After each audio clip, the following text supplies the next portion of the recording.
L'actualité politique du jeudi, Nadège Puljac-Herman. 12h37, tout de suite l'invité politique du jeudi. Nadège Puljac-Herman reçoit aujourd'hui Chantal Joanneau, sénatrice UDI de Paris. Mesdames, bonjour. Bonjour madame la sénatrice. Bonjour. Alors aujourd'hui, les Républicains, l'ex-UMP, font une journée de travail sur l'islam. Qu'est-ce que vous pensez de cette démarche ? Il n'y a pas de sujet tabou dans un parti politique. Honnêtement, on peut et on doit même débattre d'absolument tout. Maintenant, il faut voir ce qui va en sortir. Il faut voir le contenu des débats. Aujourd'hui, c'est difficile de se prononcer parce qu'on n'a pas énormément de détails. Ensuite, moi, je préfère travailler sur des sujets plus larges, sur la place des religions dans le débat politique. En général, mais qui est pas que je la place des religions. En général, parce que voilà, on a nous par exemple on organise des débats au Sénat sur femmes et laïcité, et ça c'est extrêmement intéressant de voir comment on a évolué dans notre conception de la laïcité. Après, il y a un débat que je distingue aussi qui est celui de... Mais j'attends de voir ce qui va en... Oui, vous voulez pas qu'on mélange sortir. Islam et intégrisme. Je crois qu'il faut faire extrêmement attention à ne pas effectivement blesser une partie de la population qui pourrait peut-être trop rapidement d'ailleurs considérer qu'on est en train tout d'un coup de suspecter une religion. Il y a une confusion dans les mots aujourd'hui qui est telle que même si les républicains font attention aux mots qu'ils utilisent, les sujets sont toujours porteurs de polémiques, quoi. Alors, les Républicains, c'est donc le nouveau nom de l'UMP, depuis leur congrès de samedi. Ce nom a été beaucoup critiqué par ceux qui évoquent une captation d'héritage de la part de Nicolas Sarkozy, parce que la République appartient à tout le monde, dit-on. Et bien sûr, elle appartient à tout le monde. Mais c'est aussi votre avis, ou bien est-ce que ce nom vous convient finalement ? Républicains, bah oui, pourquoi pas ? Non, moi je suis doublement gênée par les Républicains, parce que déjà, nous sommes dans la République française. Et donc, on se dit tous républicains, et aujourd'hui, on distingue les partis républicains du Front National. Ils jugent les gens sur leur origine et leur qualité, leurs compétences.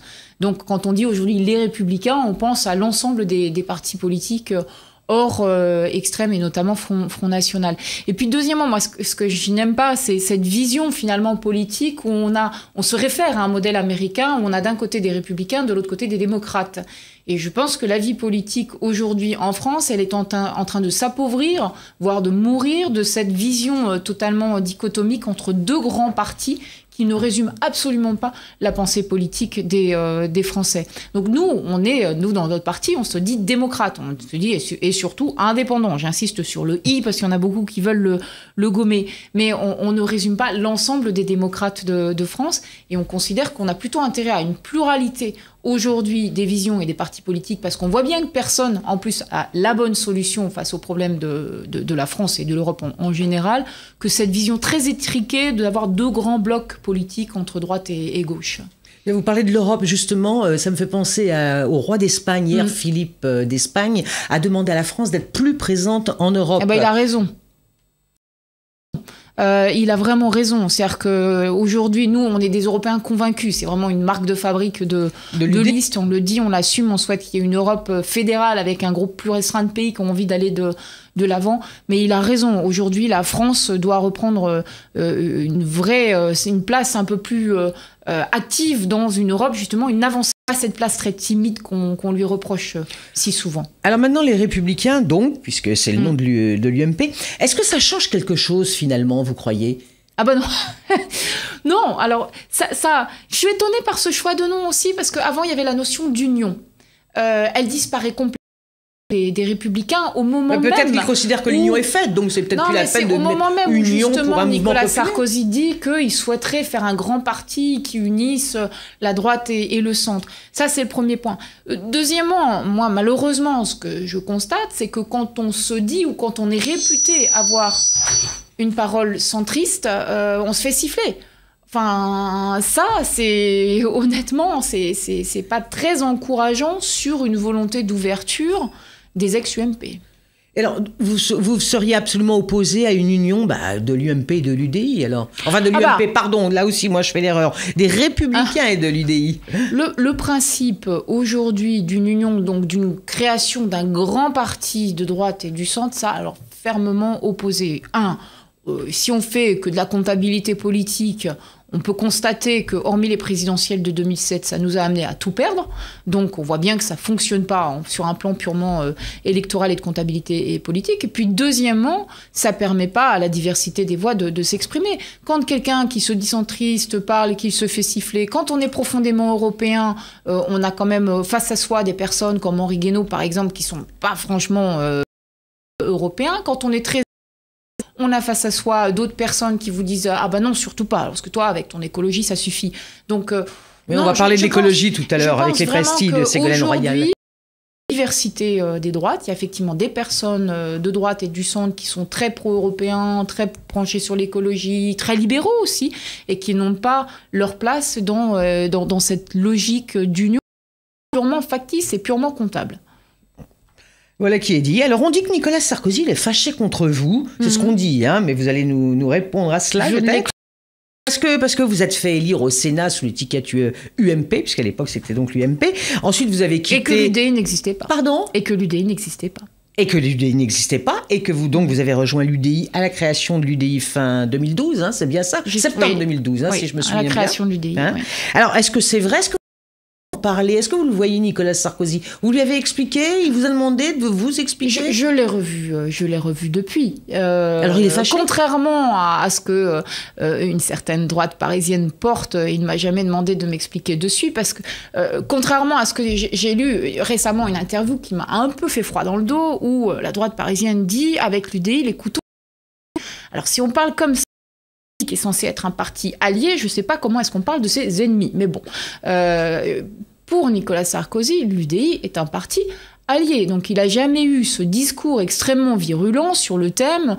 Elle s'est fait élire avec des voix de l'UMP, donc maintenant il faut qu'elle rende son poste de sénateur. Parce que, quand on se fait élire, me semble-t-il, c'est d'abord pour des idées et pas sur une logique clanique. Donc ça, c'est quand même le premier plan. Sur le thème des idées, mes idées n'ont pas changé d'un iota, et c'est bien ce qu'on me reproche d'ailleurs, c'est qu'elles ont toujours été dans une totalité entre ce que je disais avant 2007 et ce que je dis aujourd'hui, et tout particulièrement sur les questions qui sont mes questions de cœur, que sont l'écologie, mais aussi le féminisme, et que quand on a voilà, on n'a pas de divergence profonde de fond non plus avec l'UMP sur les grands textes. J'ai jamais affiché une divergence profonde. Donc je comprends, enfin, c'est une logique très clanique c'est ce discours selon lequel... Mais M. Sarkozy n'a pas ce discours clanique, vous dites. Moi, je ne l'ai jamais entendu, en tout cas, avoir ce discours J'imagine que vous faisiez allusion à Nathalie Kosciusko-Morizet. Non, Nathalie n'a pas porté ce discours pour la droite parisienne. Parler de la droite parisienne. Je ne suis pas Nathalie. Non, Nathalie n'est pas dans cette logique. C'est l'ancienne droite parisienne. Bon. Et on va parler plutôt du futur plutôt que de parler du passé. Alors dans 6 mois, ce sont les régionales, hein, c'est ça le futur immédiat pour vous. Vous êtes chef de file et même tête de liste, UDI dans la région Île-de-France. C'est donc un gros enjeu pour vous, mais c'est aussi un sujet très délicat, hein, parce que si je comprends bien, les Républicains voudraient fusionner leur liste avec la vôtre. Apparemment, vous n'êtes pas du tout d'accord, c'est ce que vous avez dit. Vous l'avez encore dit d'ailleurs la semaine dernière, hein, il n'y a pas d'union avec la liste de Valérie Pécresse. Vous en tenez là ? Moi, j'ai toujours plaidé pour l'indépendance de nos listes pour des élections à la proportionnelle, ce qui est le cas des régionales, là où on n'a pas de risque, à cause du Front National, de disqualifier un parti républicain au sens large. Du coup, vous voyez, ça devient extrêmement compliqué de parler des partis dits républicains. Donc ça, je l'ai toujours dit, je souhaite qu'il y ait indépendance. Et je m'y tiens, parce que je pense qu'en plus, on a une complémentarité à jouer dans les logiques, dans les projets que nous portons. Moi, j'ai déjà défini au moins 2 lignes de conduite très fortes pour mon projet régional, que sont la nécessité d'un plan de cohésion régionale, comme l'avait pensé Jean-Louis Borloo sur le plan de cohésion sociale, mais à l'échelle régionale, pour lutter contre les inégalités territoriales et sociales en Île-de-France, qui sont extrêmement fortes et qui s'aggravent. Et puis, deuxièmement, sur un plan d'urgence écologique, parce que là, on a une vraie urgence qui devient sanitaire en Île-de-France. Donc là, on est complémentaires avec l'UMP les Républicains. Les Républicains, non mais tout le monde se trompe. C'est compliqué, voilà. Ça va prendre un petit peu de temps. Sur ce sujet. Non mais ça va être très compliqué d'ailleurs, je pense, pour discuter d'éléments politiques profonds d'ailleurs. Mais bon, passons.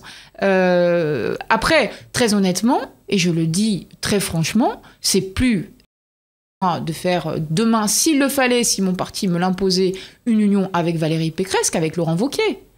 Pour moi, j'ai toujours dit que j'ai du respect pour Valérie Pécresse, du respect et personnel en général et même politique. Et donc ça, je me tiens toujours Alors, Laurent Wauquiez, il est est candidat lui aussi, mais très loin, en Rhône-Alpes. Donc, de toute façon, la question ne se pose pas. Non, mais je veux dire, pour l'UDI, par rapport aux valeurs que nous portons, la question se pose. Très clairement. Alors, on va s'en tenir à l'Île-de-France pour l'instant. Vous ne seriez pas contre une fusion de votre liste avec celle de Valérie Pécresse? Non, si on me l'impose, moi je préfère l'indépendance, je le dis très clairement, parce que je pense que c'est beaucoup plus complémentaire. Mais si on vous l'impose? Si on me l'impose, je le ferai, mais je pense pas claquer la porte du parti, j'imagine. Non.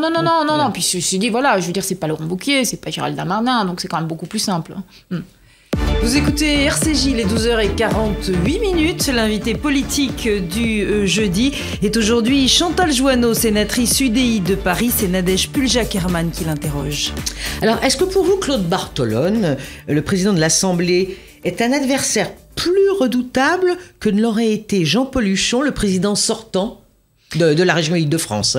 Alors, c'est une très bonne question. Il est plus redoutable sans doute dans les méthodes politiques parce que c'est un très fin politicien. Ça, c'est une évidence et qui va utiliser tous les discours sur l'unité de la gauche, puisque s'il est là, on le sait bien, vous et moi, c'est que d'abord, le président de la République lui a demandé d'y aller pour essayer de refaire l'union à gauche et notamment avec les Verts. Donc ça, c'est le premier point. Le deuxième point, c'est que par contre, déjà, il incarne moins cette image démocratique Jean-Paul Huchon, parce que lui, c'est vraiment la gauche pleine et entière. Et donc, en termes de discours, je pense qu'il est il est quand même moins rassembleur dans l'ensemble de l'électorat. Et puis, troisièmement... Monsieur Bartolone, vous voulez dire, il est moins rassembleur parce qu'il est plus à gauche que Huchon. Oui. Ouais. Et puis, troisièmement, ça va nationaliser complètement la campagne électorale d'Île-de-France. C'est-à-dire, autant avec Jean-Paul Huchon, on allait être sur des régionaux, on allait parler des franciliennes et des franciliens, autant là, on va se retrouver dans une campagne où ça va être pour ou contre Hollande. Ça va être pour ou contre le Parti Socialiste et la grande union de la gauche, parce que Claude Bartolone ne s'est jamais illustré réellement dans les débats régionaux et dans l'actualité de la région. Non, du coup, ce sera peut-être plus facile pour vous si on tient compte des sondages qui montrent que le gouvernement est en mauvaise posture. Très clairement, pour les habitants de la région Île-de-France, pour eux, le vote, ça va être pour ou contre François Hollande, enfin pour ou contre la politique nationale de la gauche. Mais est-ce que ça vous convient? Vous préférez cela? Bien triste. Qu'on s'attarde sur des thèmes qui concernent vraiment l'Île-de-France, comme vous nous en avez parlé tout à l'heure, sur l'écologie, par exemple. Bien sûr, mais je trouve ça bien triste pour le projet politique de l'Île-de-France. En ce moment, je suis en train de faire des conventions territoriales et thématiques. J'ai fait ma 9e convention mardi soir, mais c'est passionnant. En plus, on fait ça de manière très participative. Il y a toujours énormément, d'ailleurs, de participants. C'est passionnant parce qu'on parle de choses extrêmement concrètes. Alors, concrètement, justement, alors, vous nous avez déjà donné 2 exemples tout à l'heure, mais qu'est-ce que vous feriez en Île-de-France, si vous aviez le pouvoir en Île-de-France, que n'ont pas fait les socialistes? Sur le plan de cohésion régionale, par exemple, il y a la nécessité, l'urgence, par exemple, de créer une grande agence de rénovation des logements. C'est-à-dire qu'aujourd'hui, tout le monde débat des constructions de logements. Enfin, il y a des gens aujourd'hui qui vivent dans de véritables passoires et ça devient un problème de pauvreté en Île-de-France. Il y a des études extrêmement intéressantes qui montrent que pour certains ménages, les ménages les plus pauvres, la question du logement, et notamment en raison du coût de l'énergie, mais aussi de l'eau, ça peut représenter jusqu'à 60% de leur revenus. Donc, rénovation des logements, une agence de rénovation des logements. Borloo avait pensé urbaine, maintenant on pense la rénovation à plus petite échelle des logements. Sur les adultes, problème de chômage, il y a 850 000 chômeurs en Île-de-France, il y en a plus de 200 000 qui sont au chômage depuis plus de 2 ans. Qu'est-ce qu'on fait pour eux? Aujourd'hui, rien. Donc l'idée, une de nos propositions, c'est de mettre en place un contrat, alors on va appeler ça un contrat d'apprentissage pour adultes en fait, pour les personnes qui sont aux minima sociaux, un contrat avec formation obligatoire nécessairement dans des entreprises, ce que je ne crois absolument au contrat factice dans des associations ou des collectivités qui de toute façon mettent fin au contrat quand elles n'ont plus de subventions, donc nécessairement dans le secteur privé, avec formation obligatoire pour ces chômeurs de plus de 2 ans. Bon, et vous nous parliez de l'écologie. Et l'écologie, l'écologie, c'est vous avez été, je rappelle quand même, vous avez été secrétaire d'État à l'écologie en 2009. L'écologie, c'est à la base ma raison d'être en politique et au gouvernement. C'est l'écologie. Et au gouvernement. On m'a appelé au gouvernement, Jean-Louis Borloo m'a appelé parce que j'étais présidente de l'ADEME, de l'Agence de l'environnement et de la maîtrise de l'énergie. En Île-de-France, un exemple, on a un problème de qualité de l'air. On démonte aujourd'hui les fameux portiques de l'écotaxe poids lourds. Il faut les laisser, mais il faut tout de suite faire un moratoire sur ces portiques et au contraire, essayer de mettre en place à l'échelle de la région une écotaxe poids lourds pour les poids lourds en transit. Et ça, c'est une urgence. On a un problème de qualité de l'air. Les particules fines, ça touche plus de 11 millions de franciliens. Et on sait que c'est cancérigène. Ma pensée, c'est que demain, la responsabilité des élus et même la responsabilité pénale va être engagée. Il va y avoir des actions de groupe. Les gens vont nous dire, mais attendez, qu'est-ce que vous avez fait, vous les élus ? Vous avez fait des grands discours, mais qu'est-ce que vous avez fait concrètement ? Donc ça, c'est un exemple. Alors, justement, en parlant de ce qu'on fait concrètement, qu'est-ce que vous pensez des fameuses pastilles de Ségolène Royal? Alors, je rappelle brièvement pour nos auditeurs, qu'est-ce que c'est que ces pastilles? Eh bien, ce sont des pastilles de couleurs différentes qui seraient apposées sur le pare-brise des voitures et indiqueraient le taux de pollution du véhicule. Évidemment, alors, les véhicules qui sont le moins polluants auraient des avantages. Par exemple, si j'ai bien compris, pourraient circuler en centre-ville, les autres non. Ça serait fait sur la base du volontariat, d'après ce qu'on nous dit. Qu'est-ce que vous pensez de cette mesure? Ça, c'est du concret. Ça pourrait aider peut-être.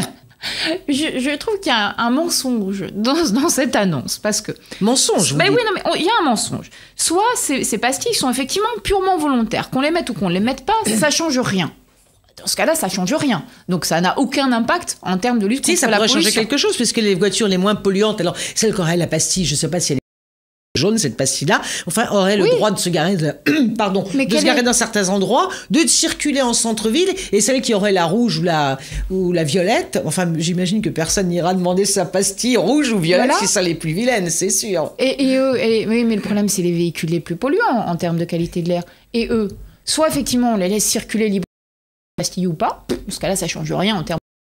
Soit on leur interdit l'accès à des zones qui sont des zones protégées en raison des problèmes d'air, et dans ce cas-là, ça devient obligatoire. Donc, je ne sais pas, il faudrait que Madame Royal soit un peu claire sur ces pastilles. Est-ce que c'est une opération de communication inutile ou est-ce que c'est réellement utile en termes de lutte contre la pollution et l'impact sanitaire de la pollution de l'air ?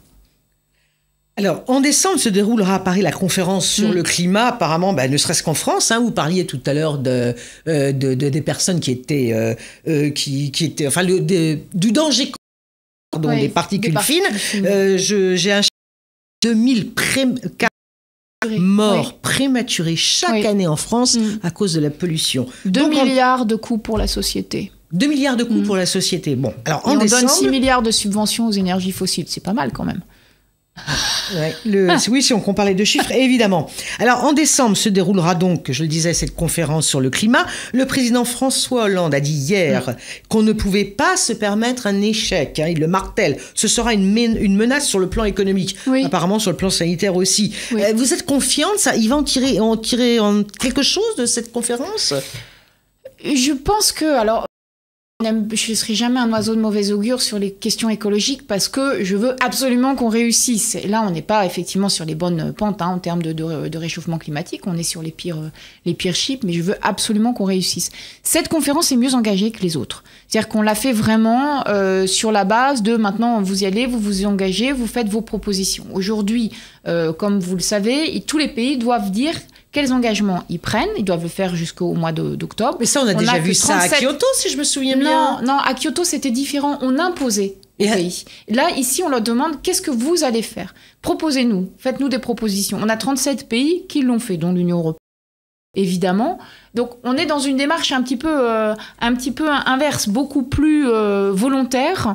Donc, je pense que ça, on va y arriver. Après, si on veut vraiment y arriver, il faut mettre en place ce fameux fonds climat, le fonds vert. On s'est engagé à Copenhague à mettre en place un fonds d'ici 2020 qui atteigne 100 milliards d'euros par an. On l'argent. Alors ça, rassurez-vous, l'argent, il est très largement disponible à travers On est aujourd'hui qu'à 10 milliards. C'est fait pour quoi? C'est fait pour aider des continents, par exemple, comme l'Afrique, à accéder tout de suite à des énergies renouvelables sans passer par la case énergie fossile. Ça, aujourd'hui, ça n'avance pas. En place, voilà. Si on a les engagements volontaires d'un côté et de l'autre côté, la mise en place de ce fameux fonds climat, qui est public mais qui est aussi privé, puisqu'il y a des grandes entreprises qui ont un intérêt aussi à ce que ça avance. D'accord. Donc je ne fais pas partie des oiseaux de mauvais augure comme Ségolène Royal qui, pour des raisons mais purement politiques, c'est ça qui est triste, quoi, parce que juste elle avait envie de se démarquer de son collègue Laurent Fabius, dit ça va échouer. Non, on a l'obligation, nous, qu'on soit parlementaire, qu'on soit entreprise, qu'on soit association, médias, on a l'obligation de faire en sorte que ça réussisse. Bon, alors peut-être que Chirac disait en 92, la maison brûle et le monde regarde ailleurs. Peut-être qu'on va enfin regarder. J'ai une dernière question pour vous. Alors, vous êtes spécialiste de l'écologie, mais vous êtes aussi une sportive. Et je dirais même, et ça m'impressionne beaucoup personnellement, ceinture noire de karaté. Vous avez été donc ministre des Sports également. Hein. J'étais membre de l'équipe de France de karaté. Pardon ? J'étais membre de l'équipe de France de karaté. Et je crois que vous avez été championne aussi, oui. Hein, c'est cela. Vous vous intéressez aussi sûrement au football. J'aurais voulu savoir, qu'est-ce que c'est que cette histoire de pot de vin à la FIFA ? Ça vous étonne ? Ah, pas du tout. Non, ça m'étonne pas du tout. La FIFA et le monde du football professionnel brassent des milliards. Hein, avec un système qui est sans contrôle, puisque c'est en autocontrôle. Donc ça m'étonne pas du tout. Je veux dire, tout le monde le disait quand on fait des transferts de joueurs à plusieurs millions d'euros. Et en fait, elle est propriétaire, la FIFA, de la marque de la Coupe du Monde. Donc toutes les Coupes du Monde qui sont organisées à travers le monde sont payées à la FIFA. Ça représente plus de la moitié, enfin, pas plus de la moitié de ses recettes, mais enfin en tout cas plus de la moitié. Ce sont des milliards. Donc ça ne m'étonne absolument pas. Donc maintenant, tout le monde se veut être la blanche colombe qui, effectivement, était dans une éthique absolue. Mais malheureusement, non, ça ne m'étonne pas et ça salit l'ensemble du monde du football. Mais il faut avec la démission de Blatter, on a vu. Oui. Et alors, quand j'ai des spécialistes qui me disent « Mais attendez, il va falloir que vous comprenez, dans un système clientéliste, on ne peut pas leur dire tout de suite qu'on va faire le ménage », ça m'effraie encore plus. Dans le sport que vous avez pratiqué, il n'y avait pas d'argent. Il n'y avait pas d'argent. Non, il n'y a pas d'argent. On ne brasse pas de milliards non plus dans le karaté, autant que je sache. Il est 12h58. Merci, mesdames. La pub tout de suite et le rappel des titres. Avant, évidemment, le mot du jour. Le mot du jour, c'est le mot frontière. Et c'est l'avocate Brigitte Rosen qui va nous donner aujourd'hui sa définition. AGS, déménagement international.